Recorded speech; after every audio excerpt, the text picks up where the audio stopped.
बिहारचा पुढचा मुख्यमंत्री कोण असेल आणि आपण त्याचं रेटिंग देखील पाहिलं की कशा पद्धतीनं नितीश कुमार, तेजस्वी यादव यांच्यासाठी मतदान केलं गेलंय. अर्थातच अजून निकाल पूर्णपणे आलेले नाहीत, त्यामुळे आत्ताचा जो कल पाहिला तर एनडीए कडे हा मतदारांचा कल झुकलेला पाहायला मिळतोय. मात्र एनडीए जरी सत्तेत आली तरी नितीश कुमारच मुख्यमंत्री होणार का, अशी देखील चर्चा आहे आणि त्याबद्दलचीच अधिक माहिती आपल्याला देणार आहेत. आपल्याबरोबर लोकसत्ता ऑनलाईनचे कार्यकारी संपादक विनायक परब सर आहेत.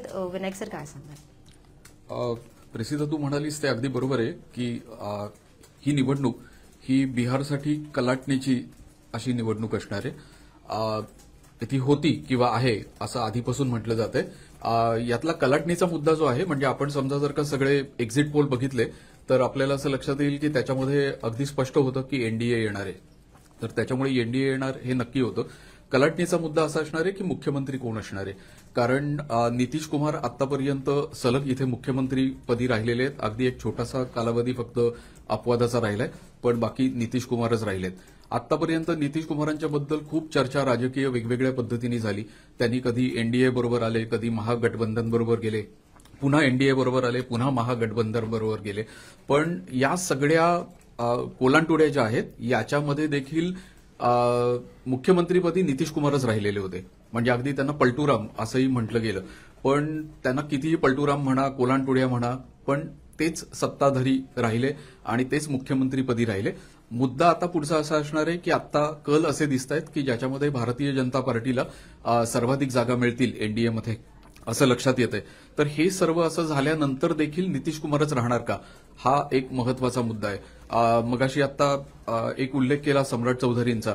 तर सम्राट चौधरी आता मुख्यमंत्री होतील का? कारण भारतीय जनता पक्षाच्या बाबतीत आपल्याला आता संपूर्ण भारतभरात लक्षात आलंय की ज्या क्षणी भारतीय जनता पार्टीला अधिक जागा मिळतात त्यावेळेला मुख्यमंत्रीपदी असलेला दावा जो आहे तो सर्वसाधारणपणे भारतीय जनता पक्ष करतो आणि ती संधी आतापर्यंत त्यांनी सोडलेली नाही असं आतापर्यंत लक्षात आलंय. अगदी एक छोटासा फक्त अपवाद आहे. पण एकूण बिहारमधली चर्चा मात्र सम्राट चौधरींच्या बद्दलची नाहीये, ती नितीश कुमारच राहतील असं आहे.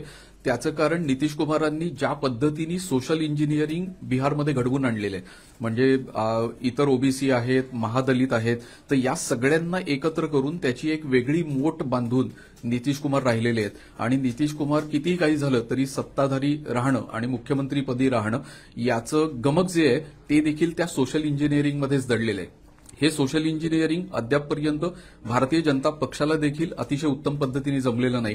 आणि आत्ताचा जो काही आपण निकाल पाहतोय यामध्ये देखील या सोशल इंजिनिअरिंगचा वाटा हा खूप मोठा आहे.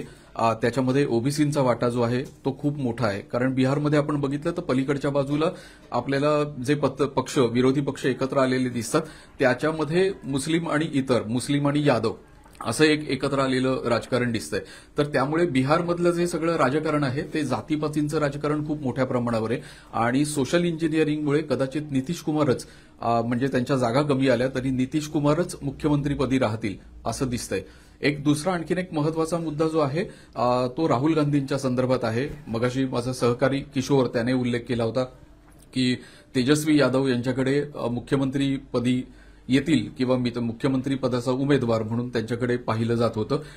वोट चोरीचा मुद्दा आला आणि त्याच्यानंतर तेजस्वी यादवांना त्याचा फटका बसला असं आता दिसतंय.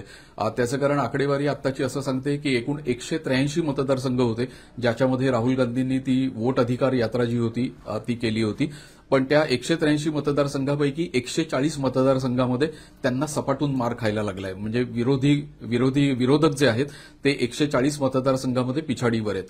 याचा अर्थ असा काढता येऊ शकतो की एकूण राहुल गांधींची जी काही वोट अधिकार यात्रा होती त्याचा काही फारसा प्रभाव जो आहे तो इथे आपल्याला दिसत नाहीये बिहारमध्ये.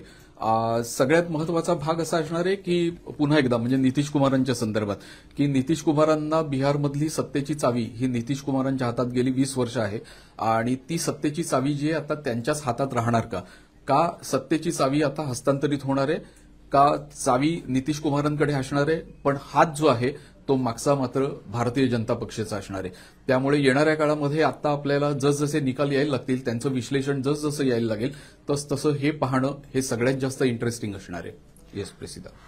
सर, मला अजून एक प्रश्न त्या अनुषंगाने विचारायचा आहे की आताच्या निवडणुकांचा कल जर आपण पाहिला तर त्यावरून अशी एक चर्चा आहे की महाराष्ट्र विधानसभा निवडणुकीमध्ये जसा कल होता की सुरुवातीच्या काही जे टप्पे पार पडले होते मतमोजणीचे, तेव्हाच आपल्याला पाहायला मिळालं होतं की महायुतीकडे एकंदर मतदारांचा कल झुकला होता. त्याच पद्धतीनं इथे एनडीएचा देखील एकतर्फी त्यांना जे आहे पूर्ण बहुमताच्या दिशेने त्यांची वाटचाल सुरू आहे. तर महाराष्ट्रासारखीच परिस्थिती मतदानाची इथे पाहायला मिळते का? हो, पाहायला मिळतंय. सगळ्यात महत्वाचं असं आहे की महिला मतदारांची चर्चा सर्वात जास्त आहे बिहारच्या संदर्भात. महाराष्ट्रामध्ये जशी लाडकी बहीण योजना होती तशी अगदी निवडणूक जाहीर होण्याच्या 1 महिना आधी महिलांसाठीची योजना आली आणि महिलांच्या अकाउंटमध्ये 10,000 रुपये आले. तर त्याचा सगळ्यात मोठा परिणाम महाराष्ट्रासारखा बिहारमध्ये देखील पाहायला मिळतोय, अशी आत्ताची सर्व प्राथमिक चर्चा आहे.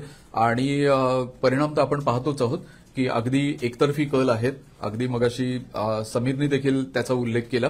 तर एकतर्फी कल हे तुम्हाला इथे थेट पाहायला मिळत आहेत. त्याचबरोबर आणखी एक चर्चेतला मुद्दा म्हणजे मतचोरी विरुद्ध घुसखोरी असा होता. म्हणजे आता आपण पाहिलं की महाराष्ट्रच काय किंवा बिहार काय असेल किंवा अन्य राज्य असतील, व्होट चोरीचा मुद्दा सध्या चर्चेत आहे. आणि त्याच अनुषंगानं काँग्रेसने हा मुद्दा लावून धरला होता की विशेष फेर तपासणी घ्यावी मतदार याद्यांची, आणि ती घेतली गेली होती. निवडणूक आयोगानं देखील पत्रकार परिषद घेत विरोधकांचे जेवढे प्रश्न होते, त्यांचे आरोप होते, त्यांना उत्तर देण्याचा प्रयत्न केला होता. मात्र विरोधकांचा अर्थात त्यामध्ये समाधान झालं नव्हतं. आणि आता आपच्या म्हणजे 2 दिवसांपूर्वी मतमोजणीच्या 2 दिवसांआधीच आपचे ज्येष्ठ नेते आहेत, त्यांनी असा आरोप केला आहे की 80 लाख मतांची चोरी झाली आणि यामध्ये भाजपचाच अर्थात हात आहे. त्यामुळे ह्या निवडणुकीचे निकाल जे येतील आता थोड्या वेळात त्याचं चित्र स्पष्ट होईलच, पण त्यानंतरही हा मुद्दा पुन्हा व्होट चोरीचा मुद्दा जो आहे तो लावून धरला जाईल का? म्हणजे 100% त्याचं कारण असं आहे की महाराष्ट्रामध्ये आता स्थानिक स्वराज्य संस्थांच्या निवडणुका आहेत आणि आपण पाहतोय की महाराष्ट्रामध्ये गेले महिनाभर वोट चोरीचा मुद्दा जो आहे तो विरोधी पक्ष जे आहेत त्या सर्व विरोधी पक्षांनी लावून धरलेला आहे. त्यामुळे फक्त आता त्यांना पुन्हा एकदा कदाचित बिहारचे निकाल पाहिल्यानंतर विचार करावा लागेल की हा मुद्दा आपण कितपत ताणून धरायचा आहे, कितपत लावून धरायचा आहे. राजकारणामध्ये खूप वेगवेगळ्या शक्यता असतात. तर कदाचित बिहारमध्ये तो मुद्दा चालला नाही, पण कदाचित महाराष्ट्रामध्ये हा मुद्दा चालू शकतो, असंही होऊ शकतं. पण 100% त्यांना विचार करावा लागेल. म्हणजे उद्धव ठाकरे आणि जी मंडळी आहेत, विरोधक जे आहेत, त्यांना 100% याचा पुनर्विचार करावा लागेल की हा मुद्दा आपण लावून धरायचा आहे का आणि कितपत लावून धरायचा आहे. आणि याचा महाराष्ट्राच्या या संपूर्ण स्थानिक स्वराज्य संस्थांच्या निवडणुका, खास करून मुंबईची जी निवडणूक आहे, म्हणजे मुंबई आणि ज्याला आपण MMR रिजन म्हणतो, त्यामध्ये त्यांना याचा विचार 100% करावा लागेल. आणि तो विचार त्यांनी कदाचित करायला सुरुवात केली आहे असं आपल्याला कुठे दिसतंय. तर काँग्रेसने निवडणुका स्वतंत्रपणे लढवण्याचा निर्णय घेतलेला आहे, तसं त्यांनी सांगितलंय. वारंवार आतापर्यंत काँग्रेसच्या महत्वाच्या 2-3 नेत्यांनी, अगदी प्रदेशाध्यक्षांनी देखील सांगितलं की काँग्रेस स्वतंत्रपणे उतरणार आहे. कारण काँग्रेसला जो मुद्दा आहे तो घुसखोरीचा मुद्दा, हा समजा जर का म्हणजे शिवसेनेने, म्हणजे उद्धव बाळासाहेब ठाकरेंच्या सेनेने लावून धरला आणि राज ठाकरेंची जी भूमिका आहे ती जर का आपण बघितली तर ती काँग्रेससाठी खूप अडचणीची आहे. आणि आता बिहारच्या निकालानंतर तर मला असं वाटतं की काँग्रेस 100% स्वतंत्रपणे लढण्याचा विचार नक्कीच करेल. या निवडणुकीत आणखी एक इंटरेस्टिंग गोष्ट म्हणजे महागठबंधनकडून तेजस्वी यादव यांना मुख्यमंत्री पदाचा चेहरा बघितलं जात होतं. मात्र आता लालू प्रसाद यादव यांची दोन्ही मुलं आपण जर कल पाहिलं तर पिछाडीवर असल्याचं पाहायला मिळतंय. तर ह्याचा म्हणजे नेमका इम्पॅक्ट सर काय असेल आरजेडी? त्यांच्यासाठी हा खरंच खूप मोठा फटका आहे. कारण तेजस्वी यादव यांच्यासाठी ही निवडणूक म्हणजे मुख्यमंत्री पदाचा दावेदार म्हणूनच त्यांच्याकडे पाहिलं जात होतं. आणि असं सांगितलं जात होतं की एक अँटी इन्कम्बन्सी फॅक्टर असतो, म्हणजे जे सत्ताधारी आहेत त्यांच्या विरोधातलं जनमत असतं, तर ते जनमत देखील बिहारमध्ये दिसतंय अशा स्वरूपाचं रिपोर्टिंग हे सुरुवातीच्या काळामध्ये सगळीकडे झालेलं होतं. पण ते म्हणजे 2 गोष्टी असतात. एक म्हणजे तुमचं अँटी इन्कम्बन्सी जे आहे ते मतामध्ये परिवर्तित व्हायला लागतं, तर तसं काही इथे झालेलं दिसत नाहीये. आणि तेजस्वी यादवांसाठी हा मोठा फटका आहे. त्याचं कारण पुन्हा 5 वर्ष जाणार आहेत. तर 5 वर्षानंतर त्यांचंही वय वाढलेलं असेल, बाकीच्याही गोष्टी खूप घडलेल्या असतील, तर त्याच्यामुळे कोणतीही निवडणूक त्यात एखादी संधी गेली की त्याच्यानंतर तुम्हाला साधारण 5 वर्ष थांबायला लागतं. आणि 5 वर्ष हा राजकारणाच्या बाबतीत बोलायचं तर प्रचंड मोठा कालावधी आहे. कारण 5 वर्षात खूप गोष्टी इकडच्या तिकडे होतात. त्यामुळे त्यांच्यासाठी हा खूप मोठा फटका आहे. भाजपने जंगलराजचा मुद्दा लावून धरला होता, त्याचा हा परिणाम म्हणायचा का? त्याचा हा परिणाम आहे असं मला वाटत नाही.